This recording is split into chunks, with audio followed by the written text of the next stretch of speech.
Buenos días a todos. Vamos con el resumen de esta primera semana del mes de febrero, en el que ha habido, bastantes novedades y bastantes temas interesantes. Empezamos zona verde. Como siempre, Jack, aparte de lo que cuenta, es cómo lo cuenta, ¿no? Este es un caso clínico de un tema que siempre es un reto diagnóstico, como es la estenosis aórtica de bajo gradiente y de bajo flujo. Y en este algoritmo espectacular nos dice un poco qué pasos tenemos que seguir dando para, digamos, llegar al diagnóstico exacto en estos pacientes que, como digo, siempre es un reto diagnóstico. Este segundo artículo siempre es una buena noticia, más los que vean esto a la hora de desayunar o después de comer, que es el tema del consumo del café. Este es el Biobanco de Inglaterra, 468.000 pacientes, y los dividen entre los que no consumen café, los que consumen una dosis moderada, el 58%, entre 0 y 3 tazas al día, y casi un 20% que consumen más de 3 tazas. ¿Qué ocurre con aquellos pacientes, sobre todo de consumo moderado, entre media taza y 3 tazas al día?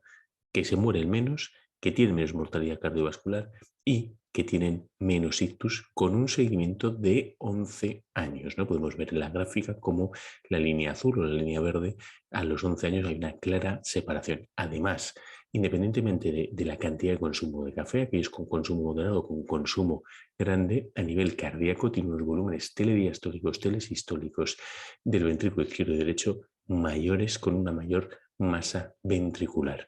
Bueno, más datos a favor de que el consumo moderado, como casi todo en esta vida del café, nos ayuda y es algo saludable.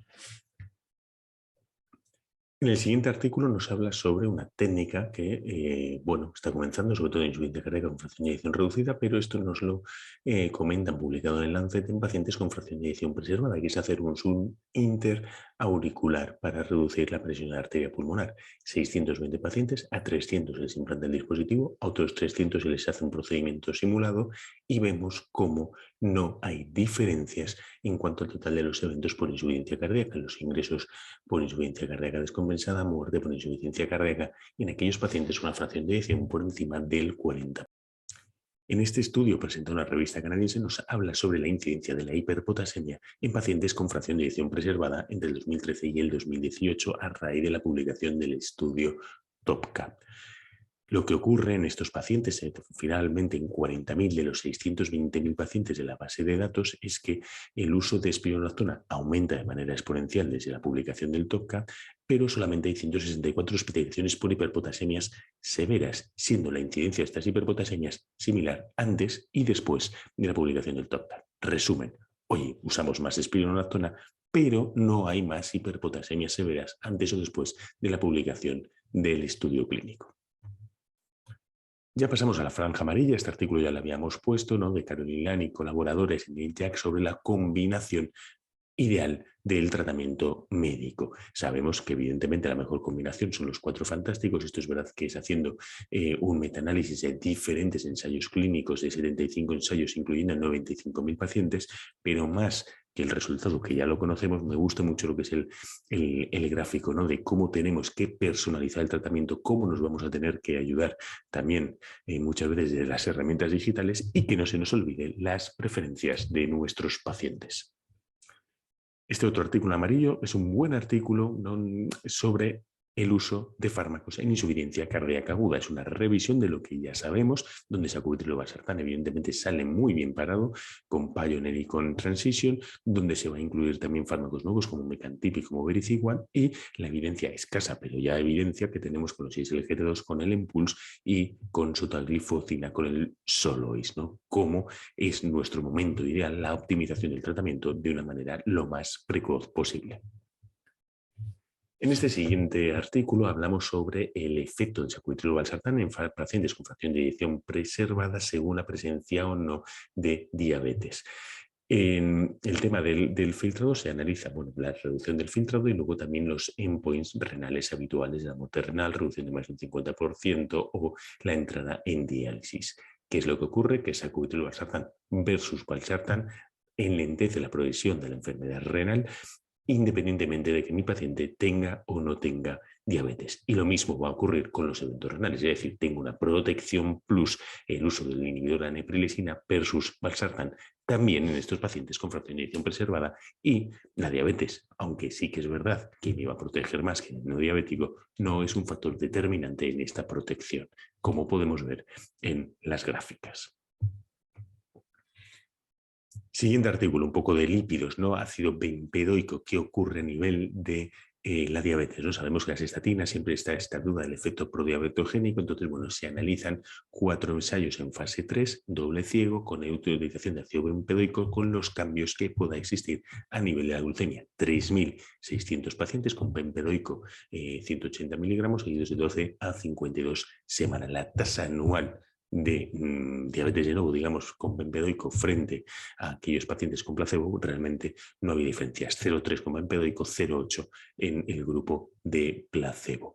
En los pacientes con diabetes o con prediabetes, bueno, la glicada se redujo de manera algo más significativa con bempedoico, ¿no? 0,12 frente a 0,06 en el grupo placebo. Por tanto, en resumen, bempedoico es un fármaco seguro, es un fármaco eficaz en los pacientes con diabetes o con prediabetes y no va a originar más casos de nueva diabetes, ¿no? Como puede verse con algunas estatinas.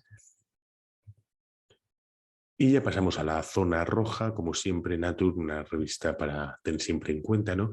En esta revisión de cardiología hablamos sobre algo tan importante, tan interesante y tan de moda como es la inflamación en los pacientes con aterosclerosis, ¿no? Como no solamente vamos a hablar de lípidos, no solamente vamos a hablar de otros factores de riesgo para la formación de lo que es la placa de ateroma, sino que el proceso inflamatorio va a jugar un papel clave y que es muy importante conocer los componentes inmunológicos de esa placa de ateroma, ¿no? En esta revisión, bueno, se analiza todo el sistema inflamatorio, todo ese sistema inmunitario, cómo afecta a la aterosclerosis, los desafíos que tenemos y identificar qué pacientes se podrían beneficiar de una potencial inmunoterapia el día de mañana, ¿no? Pese, bueno, a los datos de cantos positivos, ¿no? La no comercialización del fármaco, bueno, sigue siendo una línea de investigación y que seguramente en pacientes con un riesgo residual elevado, con nuevos eventos, pese al control habitual de los factores de riesgo, pues realmente el proceso inflamatorio va a tener que jugar un papel importante.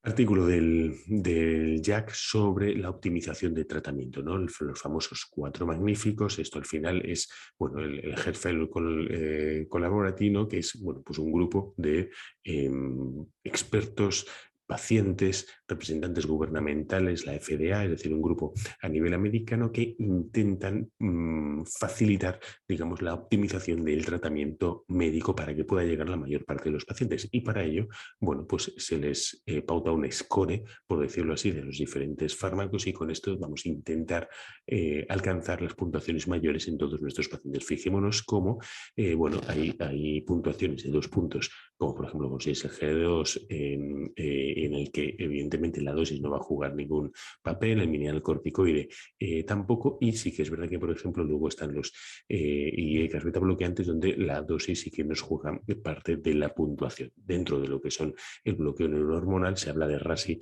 independientemente de sacutilobasartán o de IECA. Este también sería un poco un gráfico, bueno, importante, ¿no? De cómo tenemos que optimizar el tratamiento y, bueno, en el menor tiempo posible, algo que ya todos conocemos. Otro artículo muy bueno de Muthu Madhuganathan presentado en el JAC de esta semana es su análisis, un subestudio del CAMAS en el que analizamos biomarcadores. CAMAS, acordémonos, canaglifosina, ese fármaco espectacular, pero que al final en cardiología se quedó en nada, en el que analizamos troponina y principalmente también el ST2, ¿no? Del total de los pacientes, de los 4.300 pacientes, bueno, pues en 3.500 teníamos troponina y en 3.084 teníamos ST2. ¿Qué ocurre cuando yo añado canaglifosina a estos biomarcadores? Bueno, pues que canaglifosina reduce de manera significativa tanto troponina como el ST2, que son, digamos, informaciones absolutamente complementarias. La canaglifosina además reducía la insuficiencia cardíaca y los eventos renales independientemente del nivel de estos biomarcadores, pero muy especialmente en aquellos con troponinas por encima de 14 y ST2 por encima de 35, tenían un mayor beneficio, ¿no? Por tanto, biomarcadores sigue siendo un papel importante en la detección de la insuficiencia cardíaca, identificar a aquellos pacientes que más se van a poder beneficiar. Y junto al artículo, y estos gráficos tan buenos como siempre del YAG tan claros del grupo que publica el artículo, hay un editorial que me parece muy interesante sobre ese gran debate, ¿no? Decir, oye, ¿y si yo selecciono a mis pacientes diabéticos sin insuficiencia cardíaca, les hago un ST2, le hago una troponina, que estamos hablando de biomarcadores relativamente baratos, y en aquellos con elevación sobre los puntos estos de corte de 14 y 35, empezar a tratarles? Es decir, prevenir la insuficiencia cardíaca. Bueno, volvemos un poco al debate o al punto de partida, ¿no? Cómo identificar a aquellos pacientes potenciales para desarrollar insuficiencia cardíaca y prevenir el desarrollo, dice. Y el último de los artículos también va un poco en relación con todo esto y cómo el cambio en la insuficiencia cardíaca, ¿no? Yo creo que el gráfico es muy bonito y muy interesante, ¿no? De, oye, sabemos que los 4 fármacos reducen la muerte súbita. Esto lo tenemos clarísimo, especialmente sacubitril/valsartan y betabloqueantes y el análisis post-hoc que tenemos del DAPA. Oye, ¿por qué no hacemos también un HER-TIM, como podemos hacer, por ejemplo, con la cirugía? Y ese HER-TIM va a ser el que se va a encargar de la indicación del desfibrilador y sobre todo de un tiempo proactivo antes del implante de la I para que todo paciente vaya con el tratamiento optimizado, ¿no? Comentario editorial del European Heart Journal, del Europeo de Insuficiencia Cardíaca, que realmente, bueno, pues nos debería hacer reflexionar sobre qué es lo que hacemos cuando indicamos un desfibrilador o cuánto tiempo vamos a tardar en lo que es la optimización del tratamiento antes del implante del desfibrilador. Respecto a tecnología, pocas novedades. Este artículo que yo creo que recoge muy bien el parecer de lo que son los nuevos tiempos, ¿no? de una medicina personal, uno contra uno, ¿no? Por decirlo así, médico-paciente, frente a una medicina mucho más digital que no va a sustituir ni mucho menos lo presencial, pero que sí que lo va a combinar. Las aplicaciones, por decirlo así, a día de hoy no nos van a salvar la vida, pero sí que nos van a permitir monitorizar a los pacientes, tenerles más controlados, adelantarnos a los síntomas y, digamos, mejorar la calidad y la cantidad de vida de nuestros pacientes. Respecto a los Twitter y redes sociales, bueno, aquí una idea que Twitter se está planteando, que me parece muy interesante, que son los artículos en Twitter, es decir, el fin de las limitaciones, ¿no? Supongo que igual esto solamente sale en el Twitter Blue, ¿no? En el usuario que paga, pero ojo, porque puede ser una fuente de información brutal en el mundo sanitario si esto sale adelante. Podcast, ¿no? Otro formato muy de moda, que vamos a decir. Bueno, la SEC, sabéis que hemos inaugurado el programa de podcast, ¿no? Cada 15 días. El primero se habló de COVID, en este segundo hemos hablado de novedades, pues tanto del ecardio, liga de casos clínicos, etcétera, etcétera. Yo creo que es un formato, bueno, dinámico, fresco y fácil de seguir.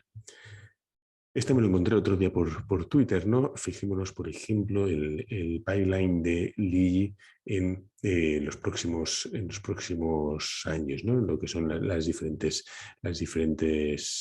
fases de los tratamientos, ¿no? Yo creo que realmente es impresionante todo lo que viene en el mundo cardiovascular en los próximos años. No solamente es verdad que en diabetes, ¿no? Tenemos diabetes, tenemos NAS, tenemos otra serie de patologías, incluso patologías inflamatorias como la colitis, etcétera, etcétera, que realmente, bueno, pues va a hacer que estos años sean auténticamente apasionantes. Otro formato también, bueno, muy útil, muy dinámico, muy del día a día, ¿no? Este nuevo programa del grupo de cardiorrenal que me parece muy interesante, ¿no? Que se llama Actuar, que es un vídeo mensual, ¿no? Sobre, bueno, puntos importantes, ¿no? Y este de nuestro compañero Rafa Espriella, que como siempre es un crack, ¿no? Hablando de resistencia diabética y patología cardiorrenal, un vídeo de 8 o 9 minutitos que realmente nos resume muy bien, bueno, ese problema tan importante y tan interesante como es la resistencia a los diuréticos. Y para terminar, cardiorrenal, que fue esta semana, ¿no? Bueno, buenas diapositivas, buenos ponentes, como siempre, y gráficas que realmente son retadoras, ¿no? De cómo vamos a tratar, por ejemplo, la enfermedad renal no diabética dentro de 8 o 9 años, que eso es dentro de nada, ¿no? Ya no solamente el bloqueo del sistema renina-angiotensina, ya no solamente los ISGLT2, sino todo lo que nos viene de finerenona y de otra serie de fármacos específicos para el tratamiento de la enfermedad renal. Muchas gracias a todos, cuidaros mucho y que tengáis todos muy buena semana. Un saludo.